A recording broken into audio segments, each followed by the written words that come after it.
एक बार एक छोटी सी बच्ची हाथ में मिट्टी की गुल्लक लेकर भागती हुई एक दवाइयों की दुकान पर गई। काफी देर तक वहां खड़ी रही, लेकिन दुकानदार का ध्यान उसकी तरफ नहीं गया, क्योंकि वहां और भी बहुत सारे लोग खड़े हुए थे। उसने दुकानदार को कई बार बुलाया, लेकिन उसका ध्यान उसकी तरफ गया ही नहीं। उसने दुकानदार को कई बार बुलाने की कोशिश की, लेकिन वहां पर इतनी भीड़ थी कि दुकानदार का ध्यान उसकी तरफ नहीं गया। अब इस बच्ची को थोड़ा सा गुस्सा आया, तो उसने अपनी इस मिट्टी की गुल्लक को जोर से काउंटर पर पटक दिया, जिसके बाद वो दुकानदार और वहां पर खड़े जितने भी लोग थे, उन सब का ध्यान इस बच्ची की तरफ गया। इसके बाद जो दुकानदार था, उसका ध्यान इस बच्ची की तरफ खींचा और उसने बड़े प्यार से उससे पूछा, बेटा, आपको क्या चाहिए? तो लड़की बड़े ही भोलेपन से बोली, अंकल, मुझे चमत्कार चाहिए। ये सुनकर दुकानदार को कुछ भी समझ नहीं आया, और ना ही वहां पर जो लोग खड़े थे उन्हें ही कुछ समझ आया।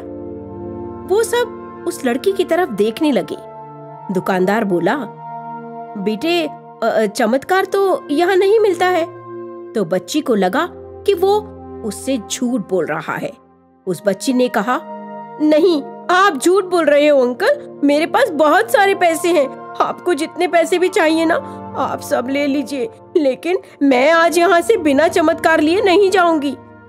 तो वहीं काउंटर पर एक आदमी खड़ा हुआ था। उसने बच्ची से प्यार से पूछा, बेटा, लेकिन तुम्हें चमत्कार क्यों चाहिए? अब इस बच्ची ने अपनी कहानी बतानी शुरू की। अभी कुछ दिन पहले ना, मेरे भाई के सर में बहुत तेज दर्द हुआ, तो मेरे पापा मम्मी उसको हॉस्पिटल लेकर गए। उसके जाने के बाद कई दिनों तक मेरा भाई घर नहीं आया। तो मैंने कई बार अपने पापा से पूछा, लेकिन उन्होंने मुझे कुछ भी नहीं बताया। उन्होंने बार बार यही कहा, आ जाएगा, आ जाएगा, आज आ जाएगा, कल आ जाएगा, लेकिन वो आ ही नहीं रहा है। एक दिन मैंने देखा कि मम्मी रो रही है और पापा मम्मी को कह रहे थे कि उसकी दवाइयों के लिए और उसके इलाज के लिए ना मेरे पास पैसे नहीं हैं जितने चाहिए। अब तो उन्हें कोई चमत्कार ही बचा सकता है। तब मुझे लगा कि अगर मेरे पापा के पास पैसे नहीं हैं तो क्या हुआ, मेरे पास तो हैं। तो अंकल, मैंने जितने भी पैसे जोड़ रखे हैं ना, वो सारे लेकर मैं दवाई की दुकान पर आ गई। अब उस आदमी ने पूछा, कितने पैसे हैं तुम्हारे पास बेटा? इतना सुनते ही इस बच्ची ने अपनी गुल्लक उठाई और जोर से जमीन पर फोड़ दी और पैसे गिनने लग गई। बाकी सब लोग खड़े होकर उसको देख रहे थे। थोड़ी देर के बाद उसने सारे पैसे अपने हाथ में इकट्ठे किए और बोली, अंकल, मेरे पास ना पूरे 17 रुपए हैं। वहां पर खड़ा वो आदमी थोड़ा सा मुस्कुरा दिया और बोला, अरे, तुम्हारे पास तो बहुत सारे पैसे हैं, बस इतने का ही तो आता है चमत्कार। बच्ची बहुत खुश हो गई और बोली, चलो अंकल, मैं ना तुम्हें अपने पापा से मिलवाती हूँ। बाद में पता लगा कि वो आदमी कोई आम आदमी नहीं था, बल्कि एक बहुत ही बड़ा न्यूरो सर्जन था, और उसने सिर्फ 17 रुपए में उसके भाई की सर्जरी करी।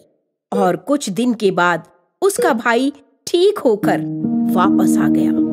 फिर कुछ दिन के बाद उसके मम्मी पापा, वो बच्ची और उसका भाई सब आपस में बैठकर बातें कर रहे थे।